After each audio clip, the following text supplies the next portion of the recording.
मुंबई विभागीय राष्ट्रवादी काँग्रेस पक्षाच्या पदाधिकारी सभेसाठी या ठिकाणी आवर्जून उपस्थित असणारे आपले राष्ट्रीय अध्यक्ष आदरणीय शरद पवार साहेब, जितेंद्र आव्हाड साहेब, शशिकांतजी शिंदे, घनदाट मामा,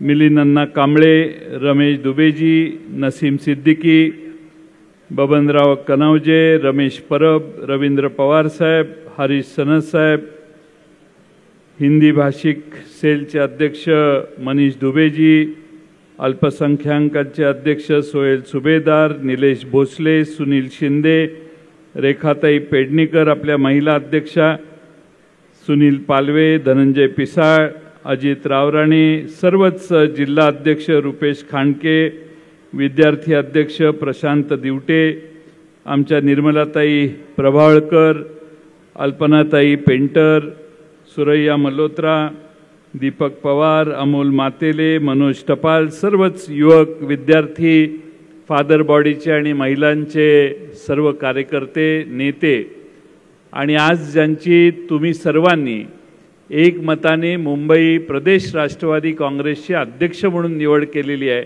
त्या आपल्या सर्वांच्या आता नव्या अध्यक्षा राखीताई जाधव. आज आपल्या सर्वांना या ठिकाणी एकत्रित करण्याच्या आधी काही महिन्यांच्या पूर्वी मुंबई प्रदेश राष्ट्रवादी काँग्रेसमध्ये निवडणुका झाल्या आणि या निवडणुकात वॉर्ड अध्यक्षांपासून तालुका अध्यक्षांपर्यंत आणि जिल्हा अध्यक्ष आणि जिल्हा कार्यकारिणी, तालुका कार्यकारिणी आणि मुंबई प्रदेशची जे प्रतिनिधी आपण पाठवलेले त्यांची एकत्रितपणाने निवडणुका झाल्या. या निवडणुका झाल्यानंतर मधला काळ आपण थोडं थांबलेलो होतो. आम्हाला खात्री होती की नवाबभाईंच्यावर जे बंधनं घातलेली आहेत 2 महिन्याची, ती 2 महिन्याची बंधनं सुटतील आणि नवाबभाईंना आज बोलण्याच्या प्रसार माध्यमाकडे जाण्याच्या मर्यादा कोर्टाने घालून दिलेल्या आहेत आणि त्यामुळं त्या बंधनात 2 महिने गेले. आता पुन्हा नवाबभाईंना आणखीन वाढीव बेल मिळालेला आहे 3 महिने, पण त्यांच्यावरती बंधनं कायम आहेत आणि म्हणून शेवटी पक्षाच्या प्रमुखपदी कोणीतरी असणं आवश्यक आहे. म्हणून आता आपण आपली अंतिम निवड करण्याची सभा झाली आणि त्या सभेत हरीश सनस साहेब यांनी मुंबईला बराच वेळ दिला. मुंबईतल्या प्रत्येक तालुक्यात ते गेले आणि काळजीपूर्वक त्यांनी या शहराच्या निवडी पार पडल्या. मला 2-3 महिने ते मागे लागलेले की अध्यक्षांची निवड घ्यायची, प्रोसिजर कधी करायची. मी म्हटलं थोडं थांबा, नवाबबाईंचे काही निर्णय झाले की आपल्याला त्या बाबतीत निवडणूक करण्याची आवश्यकता आहे की नाही त्यावर ठरवू. पण आज मात्र आपल्याला ह्या निवडणुकीचा निर्णय घ्यावा लागला आणि त्यामुळं आज सर्वांनी एकमताने आपण सगळे इथं एकत्रित व्हायच्या आधी मुंबई शहरातले 108 डेलिगेट्स जे मुंबई प्रदेशवर आहेत त्या सर्वांच्या समोर निवडणुकीची प्रक्रिया पूर्ण झाली. निवडणुकीच्या प्रक्रियेला कायद्याने जो आवश्यक आहे तो सगळा वेळ देण्यात आला आणि त्यात एकच अर्ज राखीताई जाधव यांचा आला आणि म्हणून त्यांना बिनविरोध मुंबई राष्ट्रवादी काँग्रेसचा अध्यक्ष म्हणून हरीश सनस साहेबांनी कार्यक्रमाच्या सुरुवातीला घोषणा केली. मगाशी त्यांनी आत ही घोषणा केली. आज खरं म्हणजे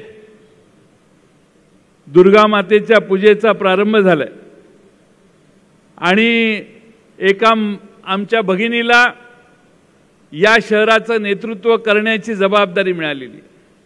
पवार साहेबांनी व्यासपीठावर आल्यावर मला विचारलं की अध्यक्षाची निवड झाली म्हणता, कोण अध्यक्ष झालं? मी म्हटलं निवडणूक झालेली आहे आणि निकाल आता आमचे हरीश सनस साहेब घोषित करतील. त्याप्रमाणे हरीश सनस साहेबांनी घोषित केल्यावरच साहेबांच्या लक्षात आलं की राखीताई आता मुंबई प्रदेशच्या अध्यक्ष झालेल्या आहेत. त्यामुळे लोकशाही कशी असते आमच्या राष्ट्रवादी काँग्रेस पक्षात ह्याचं छोटंसं उदाहरण आव्हाड साहेब तुम्हाला आम्ही दिलं। या ठिकाणी सगळे एकत्रित बसले आणि त्यांनी एकत्रितपणाने हा निर्णय घेतला। आज महाराष्ट्रामध्ये मुंबईमध्ये महिलांच्या 50% आरक्षणाची घोषणा आपले नेते आदरणीय पवार साहेबांनी केलेली होती। 33%, 30%, 33%, 50%वर हे सूत्र गेलेलं आहे। दिल्लीमध्ये अलीकडच्या काळामध्ये लोकसभेत निर्णय झाला, खास अधिवेशन भरून झाला, पण तो लगेच इम्प्लिमेंट होणार नाही, तो 29 सालानंतर इम्प्लिमेंट होणार आहे असं आम्ही ऐकलं। मग ते 28 साली देखील घोषणा केली असती तरी काही बिघडलं नसतं 2028 साली, परंतु आता ती घोषणा करायची आवश्यकता नव्हती, पण केली, ठीक आहे, आमचा त्याला विरोध नाही। पण आदरणीय पवार साहेबांच्या राष्ट्रवादी काँग्रेस पक्षाने मुंबई प्रदेश स्वतंत्र आहे, स्वतंत्र अस्तित्व आहे मुंबई प्रदेश राष्ट्रवादी काँग्रेसचं, त्या प्रदेशचा कारभार एका महिलेच्या हातात दिला। हे खऱ्या अर्थानं समतेचं आणि महाराष्ट्रात आणि देशामध्ये महिलांना आम्ही संधी देतो हे दाखवून देणारं चित्र आहे, हे या ठिकाणी नम्रपणानं सांगितलं पाहिजे। राखीताई नगरसेवक म्हणून काम करत होत्या, त्यांचे वडीलही यापूर्वी या क्षेत्रात काम करत होते। राखीताईंनी पूर्ण झोकून देऊन पक्षासाठी गेले अनेक वर्ष काम केले। मधल्या काळामध्ये नवाबबाईंना अटक झाली, त्यावेळी आपल्याला कार्याध्यक्ष 2 नेमावे लागले, तसे 2 कार्याध्यक्ष नेमले, एक आपल्यात आज नाही आहेत। पण ताई मात्र अडचणीच्या पडत्या काळात पवार साहेबांच्या मागे राहिल्या। ताईंच्या चेहऱ्यावर हा प्रश्नचिन्ह नव्हतं की मी कुठं जाऊ, इकडे जाऊ का तिकडे जाऊ। ताईंनी पहिल्या उत्तर झटक्यात दिलं की साहेब कुठे आहेत तिथं आम्ही सगळे राहणार आहे। आणि त्यामुळं निष्ठा कशी असते हे देखील राखीताईंच्याकडून आपण सगळ्यांनी शिकलं पाहिजे। महापालिकेतल्या गटनेते पदाची जबाबदारी त्यांच्यावर पवार साहेबांनी दिलेली होती। महापालिकेतलं काम ते करत होत्या। महापालिकेचं काम करता करता पक्षाच्या कार्याध्यक्षाची जबाबदारी मागचे काही महिने त्यांच्यावर आहे।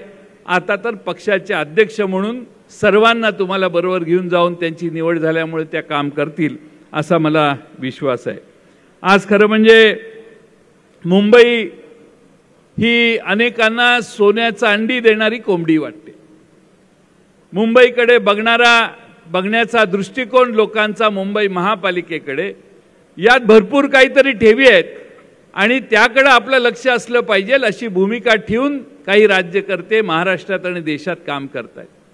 आणि त्यामुळे मुंबईमधल्या महापालिकेच्या ठेवीतल्या जवळपास 12,000 कोटी ठेवी या मोकळ्या करायचा निर्णय केला। म्हणजे त्या प्रमाणात मुंबई शहरात कामं करण्याचा कदाचित निर्धार केला असेल, पण कामं काय तर खांबावर लाईट लावायच्या, हाय ते मोडायचं आणि पुन्हा सजावटीच्या नावाखाली वेगळी नवी कामं काढायची। ही मुंबई महानगरपालिकेतली कामं सध्या आम्ही सगळे बघतोय। आणि म्हणून आपल्या या मुंबईला आपणच मित्रांनो जपलं पाहिजे। या मुंबईवर अनेकांचा डोळा आहे, अनेकांचा डोळा जरी असला तरी तुमचा आमचा जीव या मुंबईवर जडलेला आहे। ही मुंबई महाराष्ट्रापासून वेगळी करण्याची भूमिका काही लोकांच्या मनात असेल, अप्रत्यक्ष तशी कारस्थानं चालत असतील तर ती देखील हाणून पाडण्याचं काम तुम्ही आम्ही सगळ्यांनी केलं पाहिजे। महाराष्ट्रातला खास करून मुंबईत सुरुवात झालेला शिवसेनेसारखा पक्ष देखील मोडण्याचं काम काही लोकांनी केलं। शिवसेनेसारखा पक्ष जो मुंबईतल्या अनेक प्रश्नांशी निगडीत आहे। मुंबईमध्ये मागच्या काळामध्ये महापालिकेच्या निवडणुका झाल्या, साम दाम दंड भेद याचा वापर करून मुंबई महानगरपालिका ताब्यात घेण्याचा प्रयत्न झाला, पण मुंबईतल्या सामान्य नागरिकांनी, मुंबईतल्या सगळ्या लोकांनी पुन्हा एकदा उद्धव ठाकरेंच्या नेतृत्वाखालच्या शिवसेनेला मुंबईत काम करण्याची संधी दिली। हा सगळा मागचा इतिहास मी यासाठी सांगतोय की त्यावेळी जे निवडून आले, जवळपास शिवसेनेच्या बरोबरी करण्याचा ज्यांनी प्रयत्न केला त्यांनी सांगितलं आता आम्ही सत्तेत जाणार नाही, आम्ही रखवालदार म्हणून या मुंबईची काळजी घेऊ, पहारेकरी म्हणून आम्ही राहू। त्यावेळी या मुंबईमध्ये महाविकास आघाडीची बीजं रोवली गेली असं माझं मत आहे। मुंबईत महानगरपालिकेसाठी जो वाद झाला आणि जी मागची निवडणूक झाली त्यातूनच मुंबई शहरामध्ये मुंबईतल्या शिवसेनेला संपवण्याचं, मुंबई महानगरपालिका हिसकावून घेण्याचं काम पाप मनात कुणाच्या तरी आहे हे स्पष्ट झालं आणि त्यातच महाविकास आघाडीच्या निर्मितीची बीजं रोवली असं म्हटलं तर मित्रांनो वावगं ठरणार नाही। खरं म्हणजे आज फार मोठ्या प्रमाणात मुंबईत वेगळी कामं सुशोभीकरणाच्या नावाखाली चालू आहेत, ठीक आहे, काय हरकत नाही, पण मुंबईकरांना लक्षात आलं की ही मुंबईची लूट चालू आहे। मुंबईत महानगरपालिकेत नगरसेवक नाही, निवडणुका घेण्याची इच्छा नाही, निवडणुका घेण्याचं धाडस नाही आणि त्यामुळं मुंबई प्रशासकांच्या हातात आज आहे आणि प्रशासकामध्ये मुंबई महानगरपालिकेमध्ये या शहराच्या पालकमंत्र्यांनी देखील मुंबई महानगरपालिकेत जाऊन आता कार्यालय थाटलेलं आहे। याचा अर्थ मुंबईवर किती डोळा आहे हे तुम्हा सर्वांच्या लक्षात येण्याची गरज आहे। खरं म्हणजे एका बाजूला आपण सगळ्यांनी महाराष्ट्र सरकारच्या मागच्या 10-15 दिवसाच्या बातम्या ऐका। नांदेडला काही लोकांचा मृत्यू हॉस्पिटलमध्ये झाला, औषधं पोच झाली नाहीत, अनेक गोष्टींची घिसडगाई झाली आणि त्यामुळं फार मोठ्या प्रमाणामध्ये महाराष्ट्रामध्ये आरोग्याची कुचंबना, आरोग्याच्या सेवेचा अर्धवटपणा महाराष्ट्रातल्या वेगवेगळ्या रुग्णालयात होता। त्याचा पीक नांदेडच्या रुग्णालयात झाला आणि प्रचंड देशभर त्याची चर्चा झाली। का तर महाराष्ट्रातलं आरोग्य खातं, महाराष्ट्रातलं या संदर्भातलं जे खातं आहे ते खातं जबाबदारी पूर्ण पाडू शकत नाही, हा त्यातनं निष्कर्ष देशातल्या लोकांनी घातला आणि जवळपास 4-5 दिवसात मित्रांनो जवळपास 60 लोकांच्या पेक्षा जास्त लोकांनी सरकारी इस्पितळात आपला जीव गमावला। जे शक्य होतं वाचवणं ते सहज शक्य होतं, ते फक्त सरकारच्या दुर्लक्षपणामुळे महाराष्ट्रातल्या अनेक इस्पितळात घडलं आणि लोकांचे जीव गेले, हे मात्र तुम्ही सगळ्यांनी विसरू शकत नाही। आज खरं म्हणजे मुंबई शहराचं महत्त्व कसं कमी होईल हे बघण्याचं काम झाले। आम्ही विधानसभेत याचे अनेक वेळा उल्लेख केलेले आहेत। इंटरनॅशनल फायनान्शियल सेंटर हे आपल्या BKC मध्ये प्लॅन केलेलं होतं, ते आता गुजरातला नेलं। MIALचं ऑफिस आता मुंबईवरून गुजरातला गेलं। एअर इंडियाचं ऑफिस, त्या एअर इंडियाची बिल्डिंग तुम्हा सगळ्यांना माहिती आहे, ते ऑफिसही एअर इंडियाचं काढलं आणि दिल्लीला नेण्याचं काम झालं। ट्रेडमार्क पेटंट ऑफिस मुंबईत होतं, तेही आता दिल्लीला शिफ्ट करण्याचं काम झालं। शिप ब्रेकिंगच्या ॲक्टिव्हिटी मुंबईपासून आता गुजरातमध्ये गेल्या। डायमंड मार्केट हे आपल्या मुंबईमधून आता सुरतला शिफ्ट झालं। म्हणजे मुंबईमध्ये ज्या ज्या गोष्टी आहेत त्या सगळ्या देजा आसपासच्या किंवा दिल्लीच्या ठिकाणी नेऊन ठेवण्याचं काम मागच्या काळात झालं।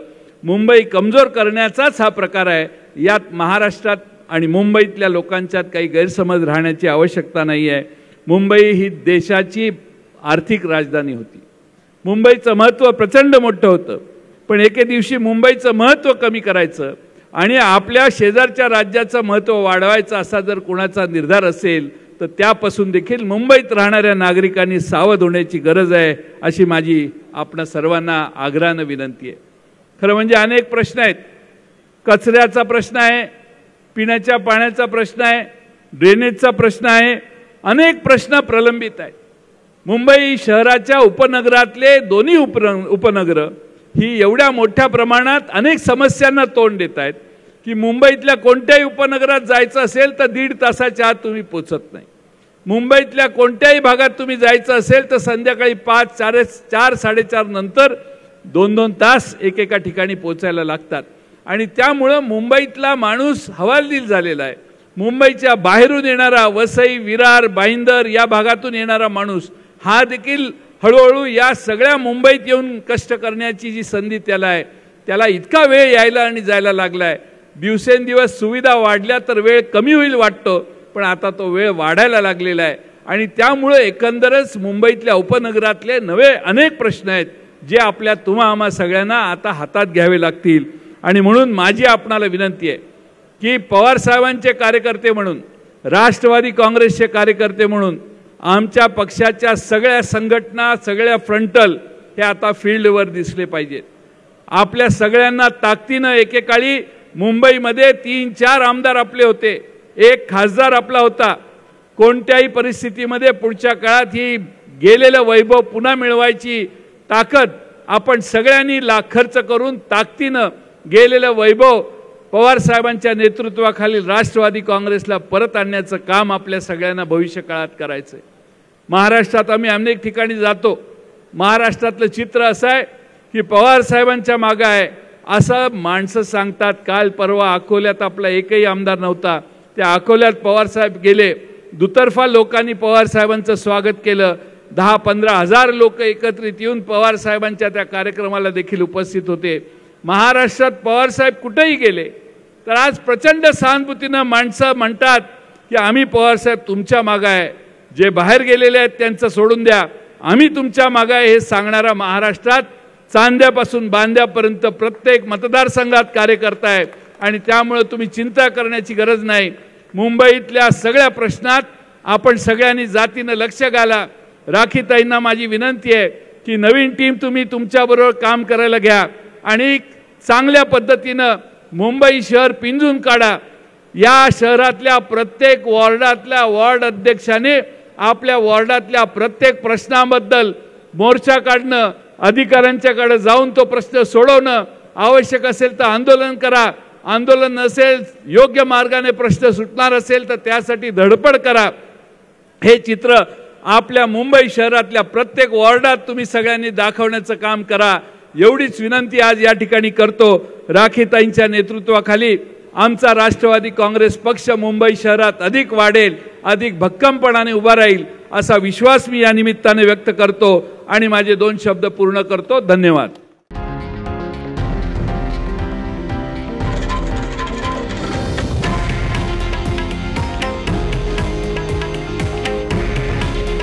हे आहे देशातील नंबर 1 न्यूज नेटवर्क आणि आपण पाहत आहात TV9 मराठी. काळजी तुमची, हित महाराष्ट्राचं.